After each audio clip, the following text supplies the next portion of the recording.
Sri Meenakshi Menon YouTube channel நண்பர்களுக்கும் நேயர்களுக்கும் இனிய வணக்கம். இந்த நாள் இனிய நாளாக அமையட்டும்.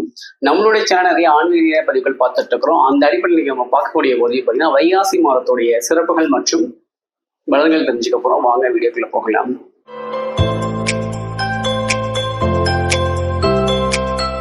அற்புத கீர்த்தி வேண்டின், ஆனந்த வாழ்க்கை வேண்டின், நற்பொருள் குவிதல் வேண்டின், நலமெல்லாம் பெருக வேண்டின், கற்பகமூர்த்தி தெய்வ களஞ்சியம் சென்று பொற்பாதம் பணிந்து பாரு, பொய்யில்லை கண்ட உண்மை.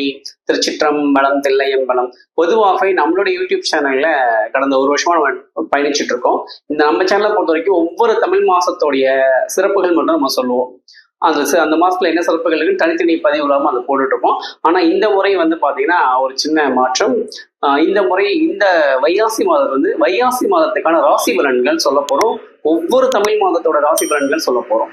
இதை யார் சொல்றாங்க அப்படின்னு கேட்டீங்கன்னா நம்மளுடைய சடகோப ராமானுஜ ஐயப்ப பக்த சபையுடைய நிறுவனர், தலைவர், குருநாதர் ஸ்ரீ ராமானுஜ பாலாஜி அவர்கள் தான் நமக்கு இதை சொல்றாங்க. 12 ராசிகளுக்குமான பலன்கள், அதற்கான பரிகாரங்கள் எல்லாமே சுவாமிகள் சொல்லியிருக்காங்க. அதான் நம்ம பார்க்க போறோம். வாங்க வீடியோக்குள்ள போகலாம். குரு பிரம்மா, குரு விஷ்ணு, குருதேவு மகேஸ்வரக, குருஷாஸ்தா பரபிரம்மா, தஸ்மை ஸ்ரீ குரவே நமக. சத்குருப்பியோ நமக. நான் பாலாஜி குருநாதர், ஸ்ரீ சடகோப ராமானுஜ ஐயப்ப பக்த சபையின் குருநாதராக உள்ளேன். வைகாசி மாச ராசி பலன்களை பற்றி கூற வந்துள்ளேன். அதாவது 14/5/2024 முதல் 14/6/2024 வரை ராசி பலன்கள் செல்வதற்கு முன்பாக வைகாசி மாசத்தை பற்றி பார்த்தோம். சூரியன் மேஷத்திலிருந்து ரிஷபத்தில் பிரவேசிக்கும் காலம், அதாவது ஒரு மாத காலம், அது வைகாசி மாசம் என்று அழைக்கப்படும். தமிழ் மாதமாக பார்ப்பது சித்திரை, வைகாசி, ஆனி, ஆடி, ஆவணி. ஜோதிட ரீதி பார்ப்போம்னா மேஷம், ரிஷபம், மிதுனம், கடகம், சிம்மம், கன்னி, இந்த வரிசையில் பார்ப்போம். சூரியனாகப்பட்டவர் ரிஷபராசி சஞ்சரிக்கும் காலமே ரிஷப மாசம், அதாவது வைகாசி. ஆனால் சந்திரனுக்கு மிக பிடித்த மாதம் என்று பார்த்தோமேனால் அது வைகாசி மாதம், ரிஷப மாசம். ஏன்னா சிவர் சன்னதிக்கு போனீங்கன்னா தெரியும், சந்திர பகவான் சன்னதி இருக்கும், சூரிய பகவான் தனித்தனியா இருக்கும். சூரிய பகவான் உஷாதேவி சாயத்தோடு இருப்பாங்க. இந்த பக்கம் பார்த்தீங்கன்னா சந்திர பகவான் கார்த்திகை ரோகிணியோட இருப்பார். மொத்தமா சந்திர பகவானுக்கு மனைவி மாறும் 27 நட்சத்திரம் அவரோட மனைவி மாறும். ஆனா அவருக்கு பிடித்தமான மனைவி யார் என்று பார்ப்போமானால் ரோகிணி. முதலில் ரோகிணி, பிறகு கார்த்திகை, பிறகு ரோகிணி, பிறகு கார்த்திகை. இந்த ரோகிணியும் கார்த்திகை எந்த மாசம் வருகிறது என்றால் ரிஷப மாசத்தில் வருகிறது. அதனால்தான் சந்திரனுக்கு பிடித்த மாதம் என்றால் அது ரிஷப மாசம் ஆகக்கூடிய வைகாசி மாசம். அதனால்தான் கவிஞர் அந்த காலத்தில் வைகாசி நிலவே என்று வைகாசி நிலவை பற்றியும் முழு நிலவு நாளை பற்றியும் விரிவாக கவிதைகள், கட்டுரைகள், செய்யுள்கள் எழுதியுள்ளார்கள். அந்த பௌர்ணமி அன்று, வைகாசி பௌர்ணமி அன்று சந்திரன் வழக்கத்துக்கு மாறாக பிரகாசமாக இருக்கும். வழக்கத்துக்கு மாறாக பிரகாசமாக இருக்கும். ஏனென்றால் அவருக்கு பிடித்த மாதம் ரிஷப மாசம் ஆகக்கூடிய வைகாசி.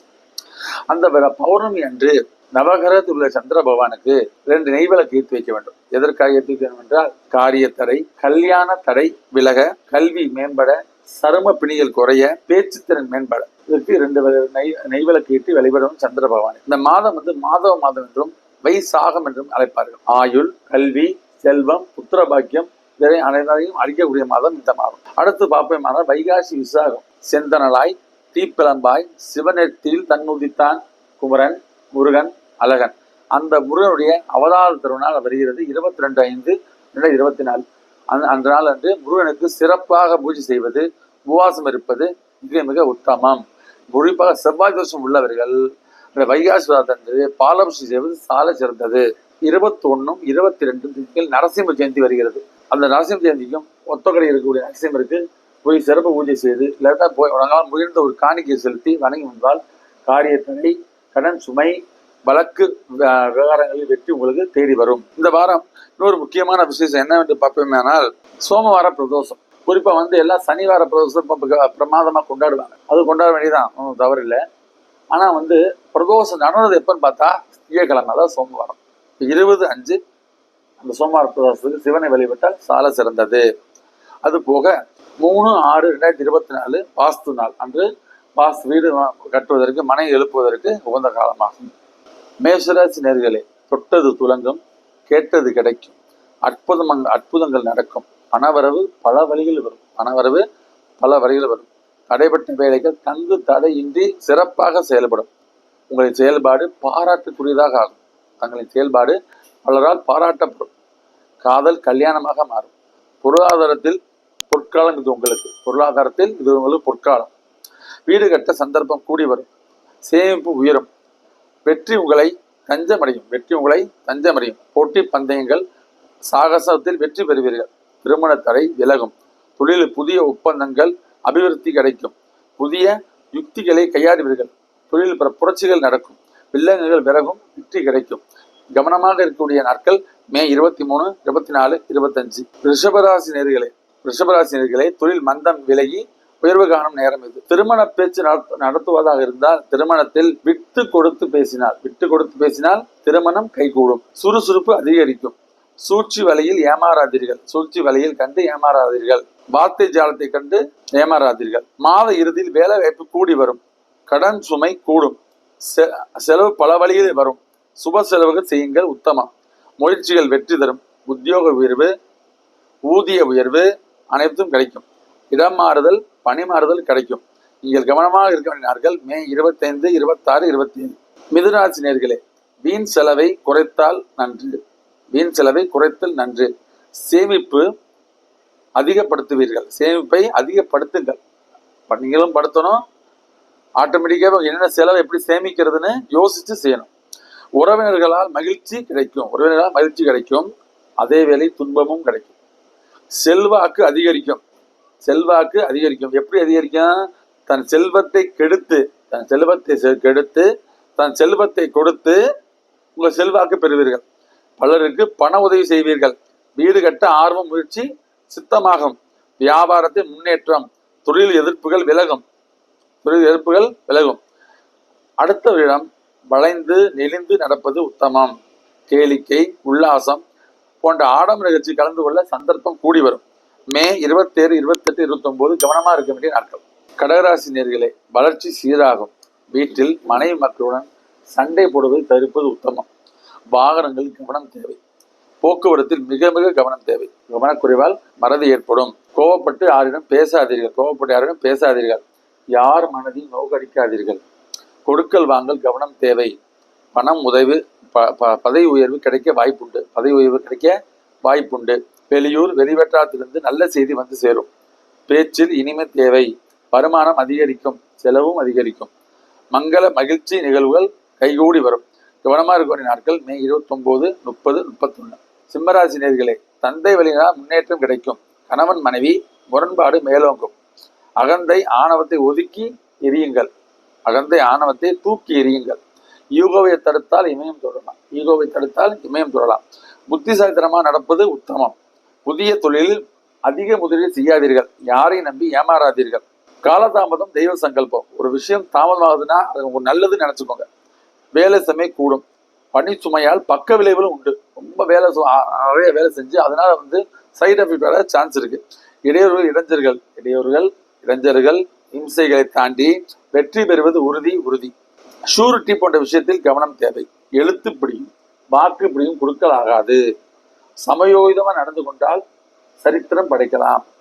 மே 31, ஜூன் 1, 2 தேதிகள் கவனமா இருக்க வேண்டிய நாட்கள். கன்னிராசினர்களே தங்கள் வேலையை தாங்களே பார்ப்பது நலம். ரியல் எஸ்டேட் துறையில் லாபம் கிடைக்கும். புதிய வீடு வாகனங்கள் வாங்க யோகம் கைகூடி வரும். குடும்ப தேவைகளை பூர்த்தி செய்வீர்கள். வீண் வம்பு தும்புகளுக்கு போக வேண்டாம். ஏட்டிக்கு முட்டைய பேசுவது நான் பிடித்த முயலுக்கு மூடுகால் என்பது அறவே ஆகாது. யாரும் மனத்தையும் கஷ்டப்படும் பேசாதீர்கள். உடல்நலனில் கவனம் தேவை. கோபத்தை குறையுங்கள். வயிறு உபாதை வந்து நீங்கும். வேலை பார்க்கும் பொழுது கை கால்களில் பத்திரமாக அடிபடாமல் பார்த்துக்கொள்வது நல்லது. யாருக்கும் நீதிபதியாக வாழாதீர்கள். தங்களுக்கு தாங்களே நீதிபதி இருப்பது உத்தமம். கவனமாக இருக்க வேண்டிய நாட்கள் ஜூன் மாதம் 2, 3, 4. துளாராசினர்களே தொழில் முடக்கம் ஏற்படும். உங்கள் ரகசியங்கள் பலரால் கண்காணிக்கப்படும். கணவன் மனைவி ஒற்றுமை மேலோங்கும். விவாகம் விரைவாக கைகூடி வரும். குடும்பத்தில் பிள்ளைகளால் பெருமை தேடி வரும். குழந்தை இல்லாதவர்களுக்கு குழந்தை பாக்கியம் கிடைக்கும். வெளிநாடு வெளியூர் பயணங்கள் லாபம் தரும். எதிரிகளே இல்லாத நிலை உருவாகும்.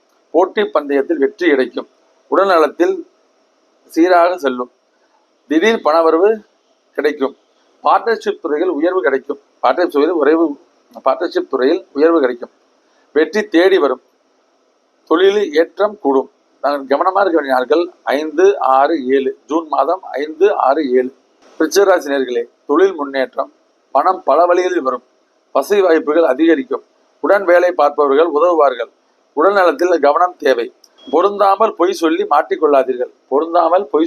மாட்டிக்கொள்ளாதீர்கள், குழந்தைகள் நலில் அக்கறை தேவை, நண்பர்கள் உதவ முன்வருவார்கள், விஐபிகள் சந்திப்பும் அறிமுகமும் நடக்கும், யாரிடமும்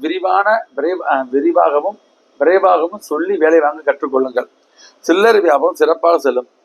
கவனமான நாட்கள் ஜூன் 7, 8, 9. தனுசு ராசி நேயர்களே, பிள்ளைகளால் பிரச்சனை தேடி வரும், கட்டுமான துறையில் வளர்ச்சி காணலாம், அரசாங்கத்துறை அதன் சார்ந்த வட்டாரங்களுக்கு செல்வாக்கு கூடும், விஐபி உங்களுக்கு உதவுவார்கள், ரியல் எஸ்டேட் லாபம் கொடுக்கும், வர்த்தகத்தால் வளர்ச்சி உண்டு, வில்லங்கங்களை தாண்டி வெற்றி பெறுவீர்கள், உறவினர்கள் உங்களை போற்றுவார்கள், உதவுவார்கள், புதிய வீடு மனை வாங்க சந்தர்ப்பம் கூடி வரும், அலர்ஜி போன்ற வியாதிகளுக்கு வர வாய்ப்புண்டு, கவனம் தேவை, வாயை கொடுத்து வம்பில் மாற்றிக்கொள்ளாமல் இருப்பது உத்தமம், போக்குவரத்தில் கவனம் தேவை, யோசித்து செயல்பட்டால் உயர்வு காணலாம்.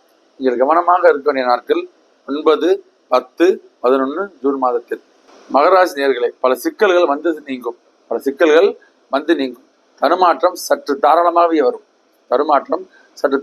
வரும், மோசமான கனவுகள் வந்து நீங்கும், உங்கள் நட்பெயரை கெடுக்க பல பேர் இருப்பார்கள், கவனம் தேவை, துரோகிகளிடம் எச்சரிக்கை தேவை, பயணம், கேளிக்கை, உல்லாசம், ஆடம்பரம் நிகழ்வுகளில் கலந்து கொள்வீர்கள், வருமானமும் கூடும், செலவும் கூடும், ஆடை ஆபரணங்கள் சேர்க்கை நிகழும், கடன் வாங்கி பொருள் வாங்காதீர்கள், கடன், ஜாமீன், சூரிட்டி போன்ற விஷயத்தில் மிக மிக கவனம் தேவை, கடன் வாங்குவதை குறைப்பது நல்லது,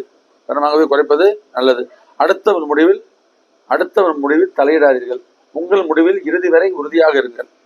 நீங்கள் கவனமாக இருக்க வேண்டிய நாட்கள் ஜூன் 11, 12, 13, 14. கும்பராசி நேயர்களே, சுப பலன்களை அதிகம் பெறுவீர்கள், அஷ்ட வாய்ப்புகள் உங்களை வாசப்படியை தட்டும், திறமையும் புத்திசாலித்தனமும் மேலோங்கும், புதிய வேலை, புதிய தொழில் தொடங்க சந்தர்ப்பம் கூடி வரும், நிதி நிலைமை முன்னேற்ற பாதையில் செல்லும், வியாபாரத்தில் அனுகூலமான போக்கு நிலவும், கலைத்துறையில் புதிய வாய்ப்புகள் தேடி வரும், பட்டம், பதவி, பரிசுகள் உங்களை தேடி வர வாய்ப்புண்டு, மாணவர்கள் படிப்பில், போட்டி பந்தயங்களில், விளையாட்டுத் துறையில் வெற்றி பெறுவது உறுதி, எங்கும் இதிலும் கவனம் தேவை, யாரிடமும் ரகசியங்களை பகிர்ந்து கொள்ளாதீர்கள், வீண் பேச்சு தேவையில்லை உங்களுக்கு. கவனமாக இருக்க வேண்டிய நாட்கள் மே 18, 19, 20. மீனராசி நேயர்களே, சுபயோகமான காலகட்டம் இது, பணபலம் கூடும், படைபலம் கூடும், முழு முதலீடுக்கு முழு லாபம் கிடைக்கும், வழக்குகளில் உங்களுக்கு வெற்றி தேடி வரும், தொழிலில் லாபம் அதிகரிக்கும், கொடுக்கல் வாங்கல் சிறப்பாக செல்லும், செல்வாக்கும் கூடிய காலம் இது, விருப்பங்கள் நிறைவேற சந்தர்ப்பம் தேடி வரும், பழைய நண்பர்களை பார்ப்பீர்கள், அதன் மூலம் உங்களுக்கு நன்மை கிடைக்கும், செய்த உதவிகளை சொல்லி காட்டாதீர்கள், அரசாங்க துறையில் ஆதாயம் உண்டு, மாணவர்கள் கல்வியில் கவனம் தேவை. நீங்கள் கவனமாக இருக்க வேண்டிய நாட்கள் மே 20, 21, 22, 23 தேதிகள். 12 ராசிக்குரிய பலன்களை பார்த்தோம். இந்த வைகாசி மாதத்தில் பௌர்ணமி அன்று சந்திர பகவானுக்கு 2 விளக்கு ஏற்றி வழிபடுவது அனைத்து ராசிகளுக்கும் சிறப்பு. 12 ராசிக்காரர்களுக்கும் இதை பார்த்து கொண்டிருப்ப அனைவருக்கும் எல்லா வல்ல இறைவன் அருளாலும் என் குருநாதரின் ஆசியினாலும் உடல்நலம், மனவளம், நீண்டாயுள், நிறை செல்வம், உயர்ப்புகள், மெஞ்ஞானம் பெற்று நீரோடி வாழ எல்லா வல்ல ஐயனை பிரார்த்திக்கிறேன்.